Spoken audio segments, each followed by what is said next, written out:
सांगली जिल्हा विकास आघाडीच्या माध्यमातून संदीपाबा सैन्यासह निवडणूक रणांगणात सांगलीच्या कवठे महांकाळ तालुक्यातील जिल्हा परिषद पंचायत समिती निवडणुकीची धामधूम सुरू असून मंगळवार दिनांक 27 जानेवारी अर्ज मागे घेण्याची शेवटची तारीख असून त्याच दिवशी उमेदवारांना चिन्हांचे वाटप करण्यात येणार असून या स्थानिक स्वराज्य संस्थांच्या निवडणुकीच्या माध्यमातून सर्वात मोठी बैलगाडा शर्यत भरवणारे शेतकरी नेते संदीपाबा गिड्डे पाटील आपल्या सैन्यासह निवडणुकीच्या रणांगणात उतरले आहेत।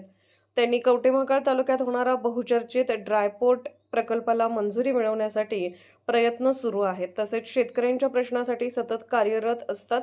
या स्वबळावर त्यांनी निवडणुकीमध्ये आपले शिलेदार उभे केले आहेत।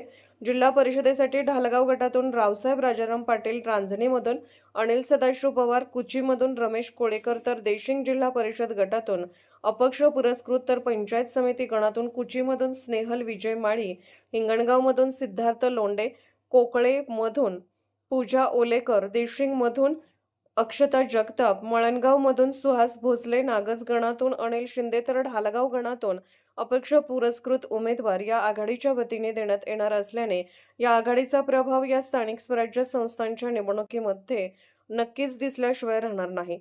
महाराष्ट्र वेद न्यूजसाठी मुख्य संपादक लक्ष्मण सनगर, कवठे महांकाळ।